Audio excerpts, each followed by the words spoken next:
Hey everybody. As I said in earlier in the year, I was going to try to have conversations with interesting people with respect to electoral politics, and wouldn't you know it, I bagged an interesting person, Representative Maxwell Frost of Florida's 10th district, the youngest sitting member of Congress, a firebrand, somebody I'm excited to talk to, a guy who I think is helping reshape the Democratic Party in a way it desperately needs to be reshaped. Congressman, how are you? Doing well, man. Thank you so much for having me on. Absolutely. Listen, there's so much I want to talk to you about. We're actually going to start though at the beginning, if it's okay. Actually, before that, really the biggest issue. I love a good name, and I think you've got the most badass name in Congress, Maxwell Frost. It's like, like honestly, it's like James Bond level. Like if there's an Yeah, American yeah. version of James Bond, it could be Maxwell Frost. So I guess Well, yeah. well, no, Shout out my parents. yeah, no, I mean, 100%. They nailed it. And I guess my question is, have you thought about leveraging it? Like when you have your zingers in Congress up against MAGA Republicans, have you ever thought about saying, you just been frostbit? I've had some people bring that up. People have used it before. So I forgot who. Someone said like, "Oh, you got frosted or something after I spoke." So, I think it's better when others do it. I'm And going to then I try to can make it a thing, smile, you Congressman. know? I'm going to try to make it like a viral thing. Like every Yeah, time yeah. you dunk on Marjorie Taylor Greene or Lauren Boebert, there should be like a hashtag frostbite sort of thing. I mean, I'm sure there's some shirt on eBay right now being sold that has my face on it and some sort of tagline like that. If I've seen not, similar your things. your reelection campaign could really take it and run with it. There you Um, go. There you go. So listen, I do want to start at the beginning though, because you have a fascinating story, I think, relative to other elected politicians. I mean, again, first and foremost, you are the youngest member of Congress. You are the first member of Gen Z to be seated. And before we get into the things that you've done and the things that you've seen while as a member of Congress, what really pulled you into politics? What made you decide that you want to jump in, given that you are a member of a voting bloc? And I say this as a millennial. We are seen as the least politically engaged generations. So what made you decide to run for Congress? Well, I got involved in politics at the age of 15. I was always interested in it, but what changed everything for me was the Sandy Hook shooting. And, at the time I was 15, I went to an arts middle school and a high school. I studied jazz drums. Before every jazz band concert, my best friends and I would go load up on a ton of junk food at a restaurant. And there was just the silence that filled the restaurant. We look up at television screens and we see those images with that, banner that read, somebody walked into an elementary school in Newtown, Connecticut, murdered 20 children and six teachers, and it had a big impact on me. And so I ended up going to the memorial and meeting people my age who had lost siblings and parents due to senseless gun violence changed my life. And that's when I started organizing. Fast forward about 10 years later, um, this race here became open. Val Demings was the former congresswoman, and she was running for the U.S. Senate. Well, I had some friends who very casually, it wasn't like an intervention or anything, just some random friends who were like, you should think about running for office. You should think about running for this office. First thing I said was, hell no. I was like, I'm not running for Congress. I'm too young. I'm not experienced enough. All the things my opponents would say about me, honestly, I said first to myself. And but sometimes people plant that seed in your mind. So they planted that seed in my mind. I thought about it and brought some friends together that had worked on campaigns with me. And we deducted that I had a path to victory, a very narrow path, but a path nonetheless. And so I ended up getting to a real crossroads in my life because at the time I was the national organizing director of March for Our Lives, which was a gun violence prevention movement that came out of the shooting that happened in Parkland. And I loved my job. I just got to work with young people across the entire country on ending gun violence. And it was an amazing job. It was also the first job I had where I was the oldest person in the room a lot of the time, working with people who were in high school.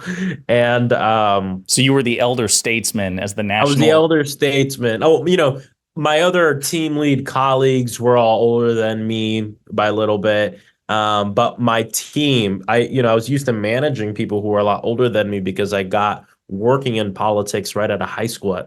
I was fresh 18 on my first political job. And so I was used to that. And so being at March for Our Lives was the first time my whole team was younger than me. And I was like, ooh, this is cool. This is how it's supposed to be, I guess. And but either way, I was at a crossroads in my life, and I ended up connecting with my biological mother. I was adopted at birth. I didn't know anything about my story, and within 2 days, I knew not everything, but a lot about my story, why I was put up for adoption and everything. And connecting with her meant a lot to me, for many reasons, obviously, but also because I realized that with what she had been through in her life, that was kind of the person that I always thought of myself fighting for as an organizer. And so that conversation really meant a lot to me. And I hung up the phone. And I said, I'm running for Congress. And here I am.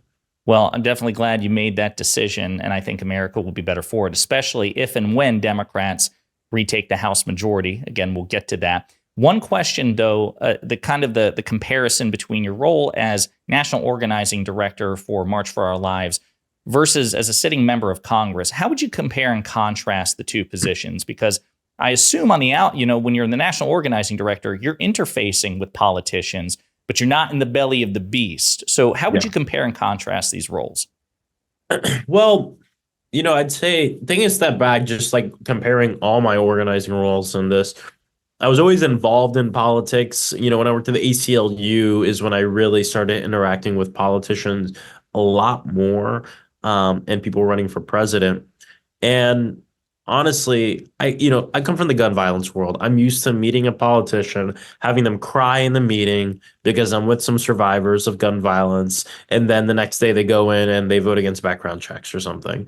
And it got really tiring having to work at convincing people that we're just not going to be convinced. And so on the opposite end now, being in office, I like to say I don't see myself as greater or more important than organizers or folks in the movement. It's a different place of work and a different place to advocate for what I believe in. Has obviously its pros and it has its cons as well. And when we have worked this inside outside game, advocacy organizations, direct action protests, mutual aid, arts and culture, and elected officials, we have an opportunity to really leverage power in a very transformational way. And quite frankly, when you look into US history and global history, the largest social movements that were successful were able to leverage allies within the institutions that they wanted to impact, were very vocal outside of the institution in terms of mass social movement, and also had a direct connection into the culture. And there was almost a blurred line into the culture of that society and the political movement, not seen as separate things, but as one and the same. When you unlock that, which doesn't happen all the time, few times in human history, really, this will happen. We have the opportunity to make some big change. March for Our Lives, the Black Lives Matter movement. We're seeing a lot of that right now in terms of what's going on in Gaza. And there's just a lot of different things going on that I think put you in a position where you're able to leverage social movements in a different way. Having people in office that I think come from that gives us the opportunity to, I think, number one, legislate in a better way because we kind of understand where the movement is at, where the people are at, but also gives us the wind behind ourselves that we need. I'll give you an example. The first bill I introduced when I got to Congress was to create a federal office of gun violence prevention. We've never had one in this country's history, believe it or not, handled by many different agencies and departments, splitting up very specific parts of it, but no singular office. And so this is an ask that I've been working on for many years before I was in Congress with the full gun violence prevention movement. We've been fighting for this. So when I got to Congress, I looked around and said, what's a new thing I can do to advocate for this office? Introduce a bill. And so I introduced the bill alongside Senator Chris Murphy to create this Office of Gun Violence Prevention. We knew it wouldn't pass this Congress. We're in a Republican Congress. It's not getting anything done besides bickering with each other. And so what we decided to do is use that point as a point of influence over 100 co-sponsors in the House to work with the president, to work with the White House, to work with outside organizations to also exert that pressure. And one day I get a call last year from the White House, and the president took the legislation and used it as the pretext or the foundation for his executive order to create the first ever White House Office of Gun Violence Prevention, which now we have in this country, which is saving lives. And actually, the city of Orlando that I represent got $1.5 million just about a week and a half, 2 weeks later, that we had fought for with the office to expand community violence intervention, which finds ways to end gun violence outside of the carceral system. This is real change. And I think when you elect organizers, we think a little differently, and we don't like to take no for an answer. No, and you didn't, and you were wildly successful on that front. I do want to talk with you about the Office of Gun Violence Prevention. President Biden issued an executive order. It's overseen by the vice president. You actually, and I thought this was great, there was a major social media blitz when the announcement was issued, and it featured you and the vice president and the president. I know that Republicans are obviously not pleased with this. They were not going to help create, as you say, through legislative action. I believe they've even taken action or attempted to take action to try to defund it. Right. Yeah. And this is the body in the executive branch that's responsible for implementing the Bipartisan Safer Communities Act of 2022, which is, the biggest piece of comprehensive gun violence or gun control reform in decades. And you were a major player in that. So I'm glad that you emphasize that and the role that it's playing for your own constituents, because some people, I think, they hear about these executive orders and they're like, okay, but what are the tangible benefits? How do these things trickle down?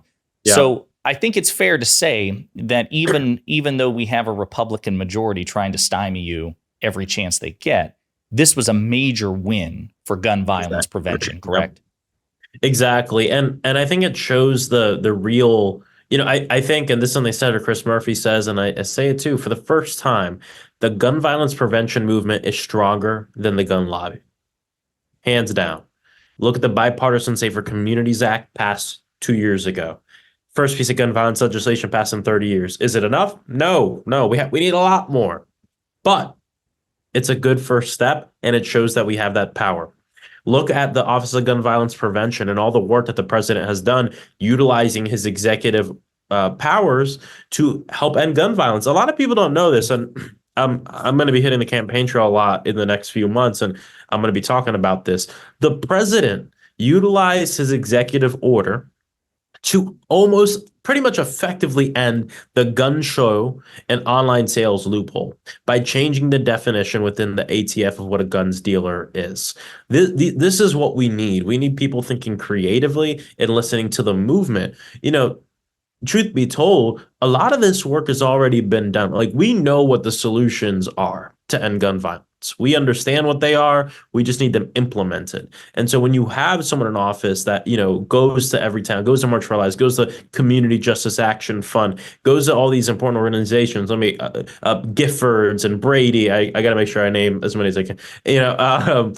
When they go to these organizations and say, what can we do next? That's what you really want. You want that partnership. And what I like to tell people who might be having a hard time, deciding who they want to vote for in November and this and that, is I tell them the story about the Office of Gun Violence Prevention. And I tell them, if I were to of the Biden administration to the president on gun violence, they're going to look at it, they're going to read it, they're going to talk with me, we're going to work together. I might get what I might want. I might not get what I want. We've been getting what we want a lot of the time. If we had a Trump administration and I gave him the same paper, excuse my French, but the best way to say it is, I was going to say he would wipe his ass with it, but he'd rip it apart. And there would be no dialogue at all. And so that alone, from an organizer's perspective, really informs the decision I would make as a voter myself, to choose who do you want to organize with, but more importantly, who's the person that sometimes you're organizing a little against on an issue, and who are you going to pick? The person who will listen to you and work with you, or the person who is an authoritarian dictator? And those are the choices ahead of us. Not to talk too much about the politics of things, but I think it's important, especially when we look at this current administration. The work that's been done on gun violence has saved lives. We have so much more work to do, though, and I'm excited about the next few years in doing that work. No, listen, I think, you've said so much there that I really want to unpack. So a couple of things. Number one, with respect, Congressman, I don't think former President Trump would wipe his ass with that, because he has national defense information in his Mar-a-Lago home, right? So he's got plenty of toilet paper There's on plenty hand. of toilet paper, yes. Right, absolutely. But I do want to wind the clock back just a bit. You said a phrase earlier which I loved. It perked me up. This is something that I harp on quite a bit on my channel, which is the phrase leveraging power. When you were describing the basically the two-pronged approach that you take when legislating, that you have to have basically an inside man in the legislature, actually representing constituents, bringing bills to the floor, making the case, formally wielding institutional power. And then at the same time, you have to have people, just outside, also putting public and social pressure for change as well. And that both of these are essential. So first question for you is,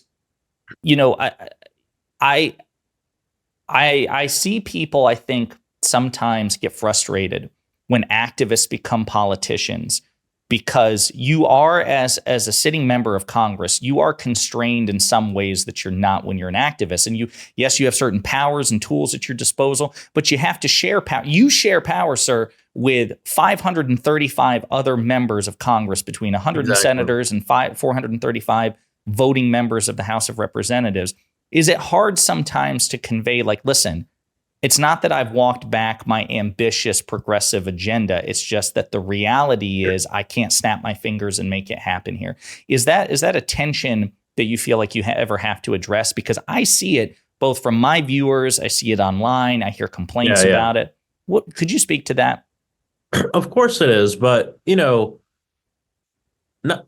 depends on who you're talking with, right? And like a lot of the folks who've been doing this work for a while, or who are more strategic, understand that. But we also, I'm not going to put everything on the movement here. We also, it is like people are concerned about it because it happens. I mean, it does happen. We have folks who get into office and a lot of times forget where they came from, walk back their beliefs and everything. But I think the problem here is oftentimes in politics, we try to make things into a binary choice that actually aren't. And then the ones that are, we tend to say it's not a bias, like the election, which is going to come down to two people. But in terms of govern, oftentimes it's not one or the. An example, when I came into Congress, one of the top things people would ask me is, are you going to be loud or are you going to get stuff done? And I always thought that was a very interesting question, because I'd always kind of say to myself, well, why not both? I mean, I think I do need to be very loud. I think I do need to be aggressive on the things going on. Why can't I do that and also be an effective legislator? What is keeping me from doing that besides the false binary choice that you just laid out for me? And I think we've done a good job of doing both. I am loud.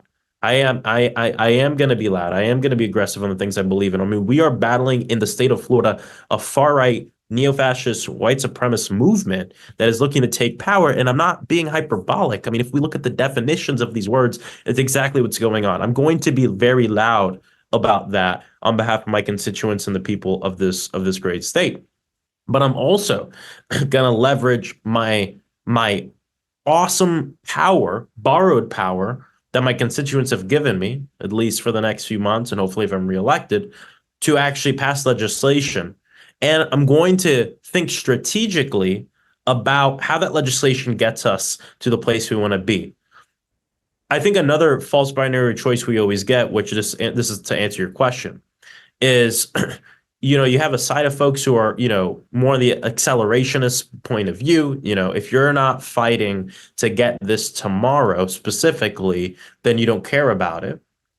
Or you have another side of folks who will say, we're not going to get that tomorrow, so there's no use in fighting for it. Let's fight for this other thing. And I see problems with both sides of this. And the way I like to talk about it is this. I have, the long-term goals and the short-term goals work together.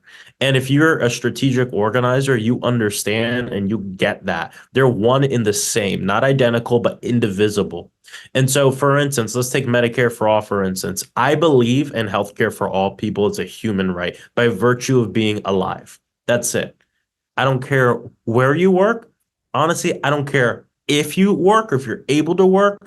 I think at a bare minimum, all people should have healthcare in this country. I think the most practical approach to that is Medicare for all. I'm open to other, ideas, of course, but from all the ones I've read, Medicare for all, I think, is the one to go. Okay, we're not going to get it tomorrow. We know that we're in a Republican Congress, and we're not going to get it tomorrow. Which means what I think we can more likely to get is expanding and strengthening Medicare and Medicaid as it is, and fighting for existing programs and expanding it little by little for now. Does that mean I don't believe in Medicare for all? No, it doesn't mean that. I co-sponsored the bill. If it came to the floor, vote yes on it. But the fact of the matter is, it's not going to come to the floor tomorrow.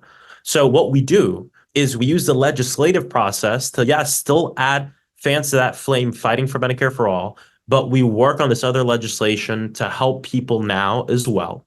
And we can do those things at the same time. We can do those things at the same time. And then outside of the halls of Congress, we work with the movement to educate our constituents and people on why everybody deserves healthcare and the fight to get there. And number two, we work at changing the math in the institution so we can pass the bigger package that we want.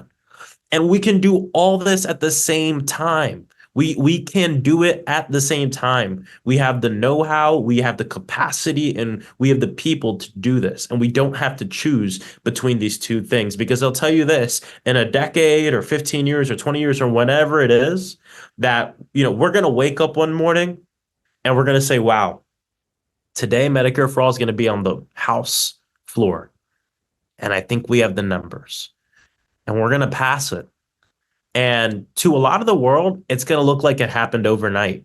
And to those of us who have been in this movement for a while, we're going to look at each other, we'll crack a smile, and we'll say, man, this has been generations in the making. And that's how movement works. So either way, that's a long answer to your question. No, it was substantive. I think that, there's folks on one side who, will want to take steps at the expense of the transformational change that we need immediately, that we need it tomorrow. And then there's folks on the other side who will say, if you fight for the step forward, you don't care about the bigger thing. Both are false. These things work together. That's how that's how we do this. I love that. And I think that that's so important to convey. Again, you used the phrase earlier, leveraging power. Again, this is a recurring thesis of my channel. I'm unapologetically pro-Democrat. I think that the Republican Party is an authoritarian cult of personality with no limiting principle and no talent for or interest in responsible governance. I make that clear. But to the extent that I criticize the Democratic Party, it's very often my frustration that we seem to be scared of power. Not all of us, and I think that you are bringing an energy to it, you and the other freshman Democrats, Jasmine Crockett, Dan Goldman, Jared Moskowitz, et cetera, and so forth. But there is this perception, Congressman, that Democrats fear power. Like, oh gosh, okay, we have it now. What do we just hold it here? Meanwhile, when Republicans have power, they recklessly, ruthlessly seek to wield it to accomplish their ends. I would argue that Democrats need just a bit of that. Right now, you are in the minority in the House of Representatives, I think by a 1-seat margin, so it could change tomorrow. Right, at the rate that literally change tomorrow. I mean, Yeah, and your favorite... We're one delayed flight away from being able to give the gavel to Hakeem Jeffries. And just what a scenario. I mean, right now, even though the election is going to be pretty brutal in certain respects, Democrats are favored to take the House, but...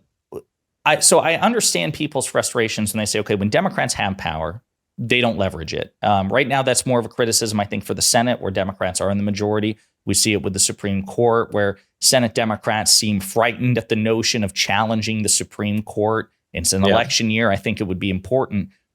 But I do want to focus on this. You and your fellow freshman Democrats seem to be bringing I say the word aggression, but I mean it in the best possible sense. Like you're making the case, you're bringing the fight, you're bringing the fire, and we see it in these House Oversight Committee hearings.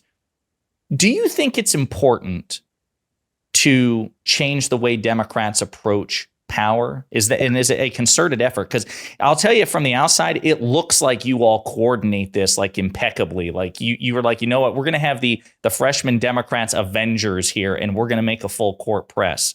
So can you talk about that? Well, yeah. Well, yes, I do agree on this. And it's interesting. When I first got to Congress, I thought, wow, I'm going to be a part of these huge ideological debates, progressives versus moderates battling it out as Democrats for the soul of the party, which, we're in the minority. It could be a lot more of that in the majority. But I'll tell you, most of the debates, arguments, and kind of struggle I've been a part of within the party has not really been about, progressive versus moderate, more about what's the style of governance, what's the tactic we're going to take, the strategy, how aggressive are we going to be? That's more of the debate, which creates kind of these interesting coalitions of, very, moderate folks who want to be more aggressive and progressives, and on the other end too. And so that's I think is very interesting. I think we do need to be more aggressive about leveraging and utilizing power as a party for a couple reasons. Number one, this is if you want to be if you want to if we want to get to the transformational change we need, our system of government demands the aggressiveness in order for us to get to where we want to go, or else we'll never get there. And this is, I believe, democracy is the best system, and I believe in democracy. But democracy also sets out a timeline where your accomplishments could be aggressively rolled back in just 4 years. And that's the push and pull of democracy. And I think it is the right system. But the system also demands, if you believe in bold transformational change, that you move quickly and you move fast when the stars align for you. And the stars rarely align. And they're going to align less and less. Studies show, well, not even studies about what's going to happen. Look at what's happened the last 10 years. The amount of frontline seats, what I mean by frontline are seats that are battleground congressional seats, has gone down exponentially. There are way less competitive seats than there were 10 years ago. Why? Because of gerrymandering and more of a polarized society, which means that the House of Representatives and control of Congress will flip more often. And what that means is that having all three branches of government for a party will become more and more of a rarity. Some may argue that's a good thing. As a Democrat that wants universal health care, I don't think that's a good thing, especially when the Republican Party, unfortunately, right now is being led by a far right neo-fascist like Donald Trump. I don't think that's a good thing. And so, because our system works this way, it demands that for us to get what we need, that the second we have those stars aligned, we need to move aggressively fast. And that's why I always say this isn't just about a Democratic majority. It's about a governing majority. We had a Democratic majority 2 years ago. And granted, I wasn't in Congress, but the president and Congress got a lot done. Objectively, one of the most successful 2 years in a presidency that we've seen this country since probably FDR. And so I think that the record is great. But we did not have a governing majority for the entirety of the president's agenda due to a couple of Democrats. So that's why I always like to say we need the Democratic majority, but more importantly, we need the governing majority as Democrats. And I think that our party's changing, and I think we're getting to a place where we like it. I mean, look at all these new Senate candidates, Ruben Gallego and Andy Kim. These are folks who, they have progressive ideology. They might not be like the most left or anything, but guess what? They are for moving aggressively. They're for getting rid of the filibuster. They're for passing big, bold transformational legislation that'll help us do what we need to do. That's huge. As far as oversight is concerned, we do meet regularly. But also our fearless leader. I mean, think about this. Just think about our side here. Our leader is Jamie Raskin. Our vice-ranking member on that committee is Alexandria Ocasio-Cortez. And then we have some of the most badass Democrats on that committee. Now look at the other side. They're led by James Comer, who doesn't know what he's doing.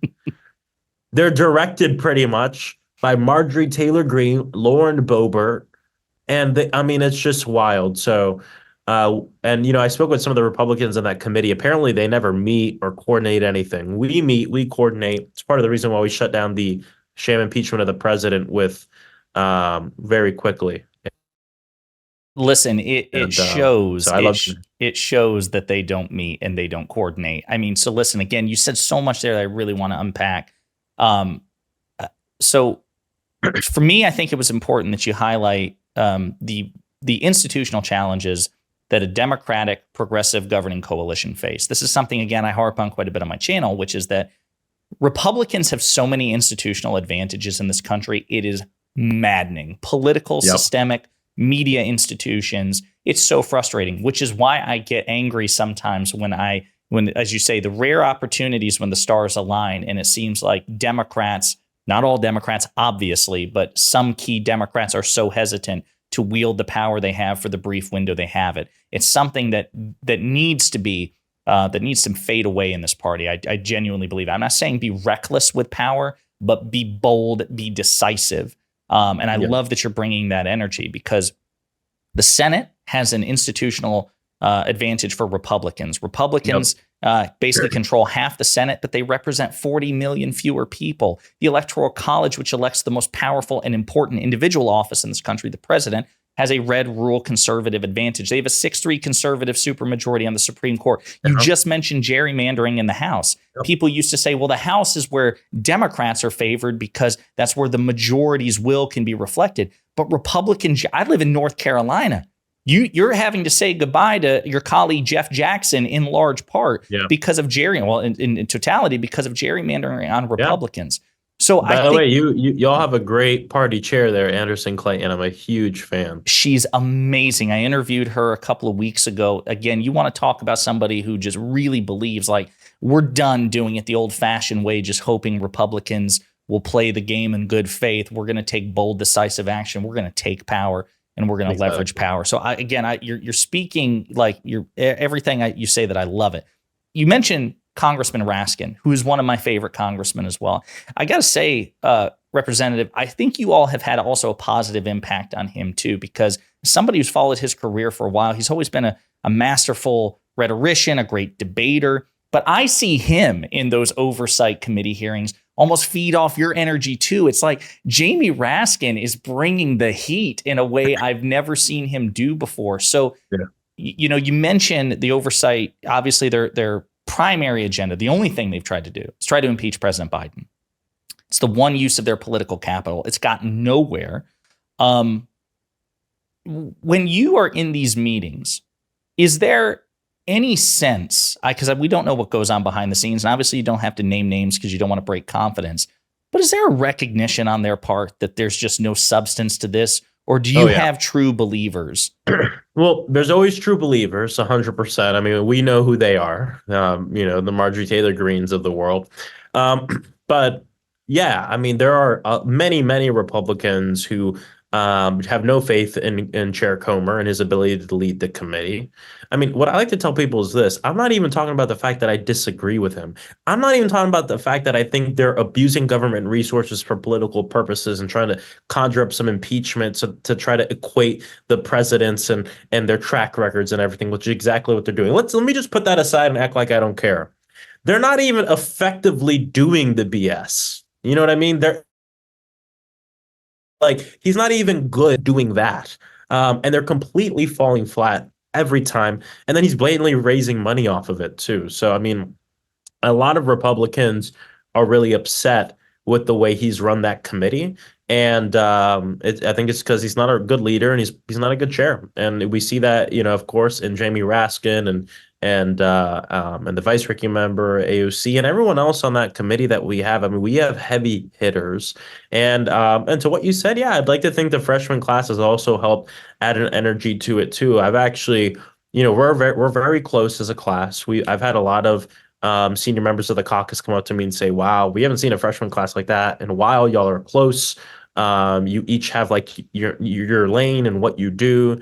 Our class, when we had our elections, a lot of us got together to figure out who's going to run for what. So there wasn't that many competitive elections. I mean, we're all in each other's corner for the most part, obviously, but we're on each other's corner. And a lot of us do sit on that oversight committee. And I think Hakeem put us there because he recognized that these 2 years would be full of the most outrageous lies from the right wing, trying to impeach the president, impeach Hunter Biden, who doesn't work for the government, showing pictures of his private parts in the meeting. Like all this stuff is happening. And we're there to, of course, bring up the truth, but also shine a light on the fact that we're wasting time here while there's 100 people being shot a day in this country due to gun violence, 60,000 people a year. Right? Like these are the distinctions that we bring up there. And I think people are paying attention. Yeah. So there are three things I want to, again, trying to be respectful of your time, but I definitely want to get your thoughts on a couple of things. Number one, there's so many moments that you've had both in the House Oversight Committee and the subcommittee on the weaponization of government. I think the Twitter files, you've had conversations about that particular thing. But there are three moments I'd like to get you to react to. So the first one is you may recall your viral call out of Marjorie Taylor Greene when she clutched her pearls about the very real issue of anti-Semitism, but coming from her, it was wildly inauthentic. Can you talk about that? Because you responded to her immediately in that hearing. Well, yeah, I mean, she was speaking and she said something that made me do a double take. I actually asked some of the staff to go back in the video in the background to make sure that I heard Marjorie Taylor Greene say, I denounced white supremacy. We denounce white supremacy, something along those lines.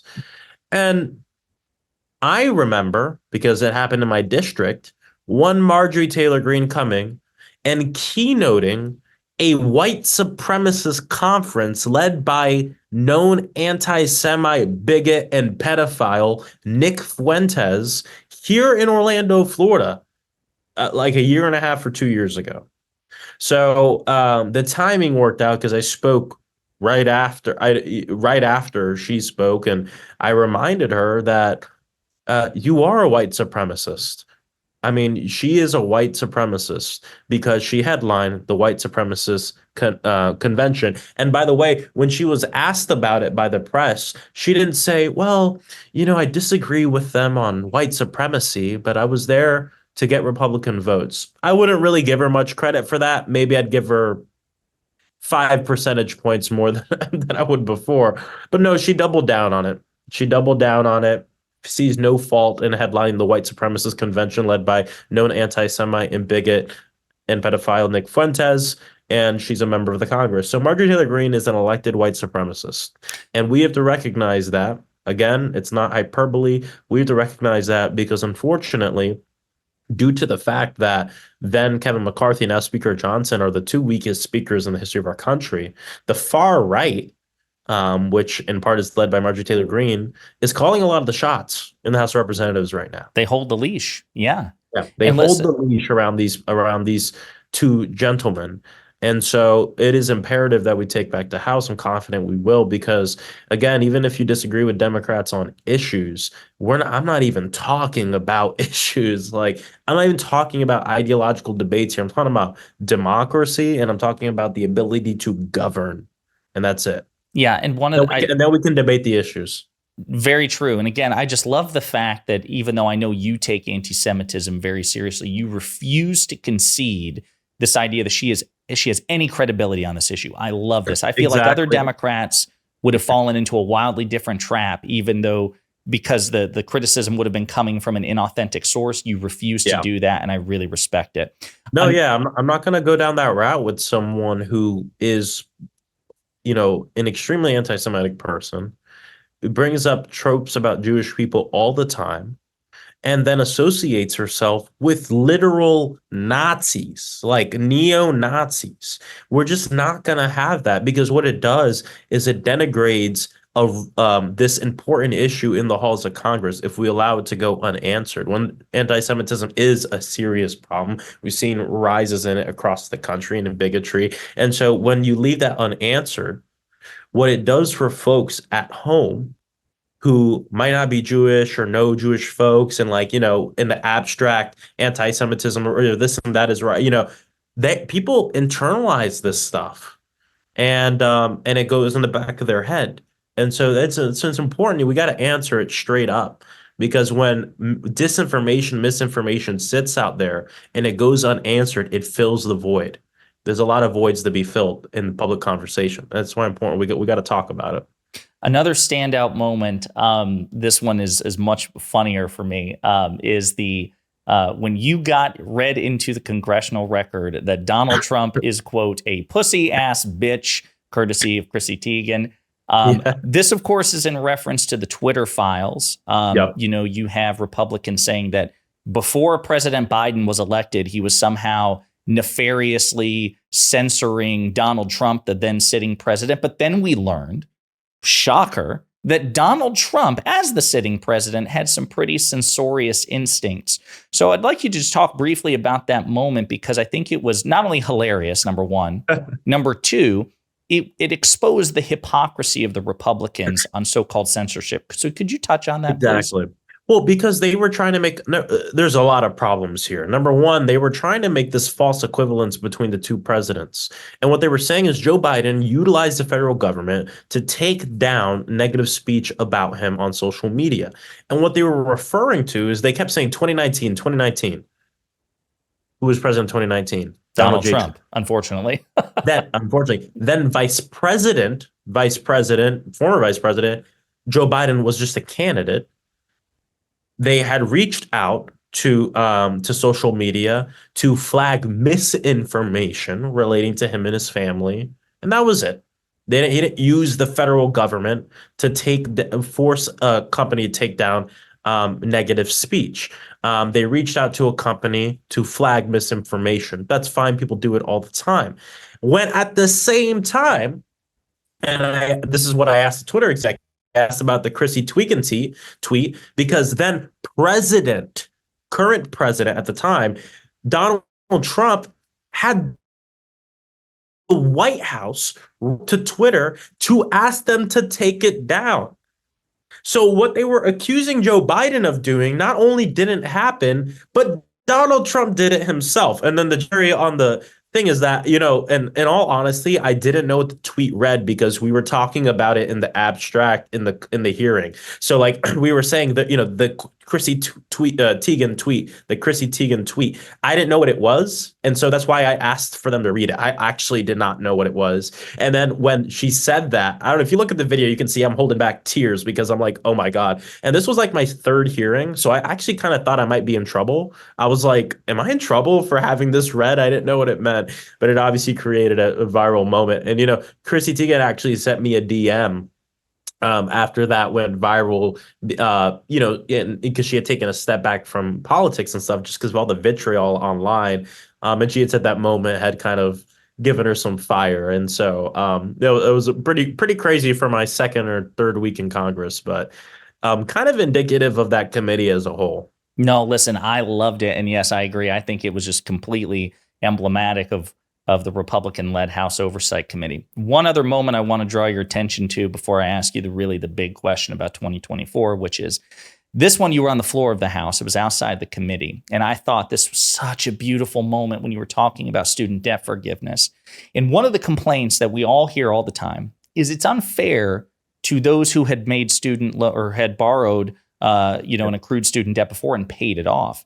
And I thought you made such a wonderful comparison by saying, by that logic, people of color and women shouldn't be allowed to vote today because the franchise of voting was denied to previous generations. There are women and people of color who died in this country never having the right to vote. So can you talk about that? Because I thought, I was like, man, that was the unbeatable knockout blow as far as I'm concerned. Because the main thing you hear opponents of student debt cancellation is it's not fair. And so what I always do is I start by saying, you are right. It is not fair. This is not fair. It is unfair that we have to do this in the first place. It's unfair that people have this debt in the first place. And yes, I agree with you. It's unfair that we need to cancel the debt of the folks now. And there are people who maybe have died, or people now who have debt that didn't get their debt canceled. I fully agree with you. But the problem is this: that's not the way we govern. We don't say because of past people in our country, had an issue, we're not going to fix it for the future people. And so I brought up that example. Imagine if that was the that logic is what we used for voting rights, or for slavery. I mean, I could bring up a bunch of different things. And so, this is what I like to bring up, because a lot of people would say, "Oh, student debt cancellation is radical," and I would like to break it down for people. What's radical is the situation. What we need to do is cancel this student debt, and then we need to ensure that, and this is part of the president's agenda, that we have tuition-free community college. We work to ensure that we have tuition-free public college for people, so we don't get back in this situation. That would be the most fair thing to do, in my opinion. And either way, I said, the logic that you use is bigoted, and Virginia Fox started yelling and tried to have my words taken down, which they so either way, it's a whole thing. But She does that a lot. Well, then she does that a lot. She does that a lot. Last question, Congressman, because again, I want to be respectful of your time. 2024, this is a pivotal election year. I know we all say every election is the most important. This one really is. Because it is. Donald Trump is, as you say, a fascist. He's an authoritarian. He's an idiot. That's a dangerous combination to have a fascist moron. And he's enabled by the GOP. Again, it's an authoritarian cult with no limiting principle. Exactly. President Biden, you've made the case, and I think it is incontrovertible, that he has been the most successful president in terms of at least a single 4-year term that we've seen at least since President Johnson. But the polls show that the contest is tight between these two men. Polls also show that large swaths of the American people have no idea what President Biden and the Democrats have accomplished. So this is the situation. I guess I want you to touch on the stakes of the election, the challenges the Democrats face, and what you would advise, because it seems like, again, we're up against the full array of institutional advantages that Republicans have. They are not interested in constraining him at all. And it seems like we have many challenges in terms of messaging, in terms of outreach. Can you touch on all this, please? Sorry to throw such a big question at you, but it's the most important one. I mean, and I talked about it a little bit at the beginning of the interview, but what I'll say is this.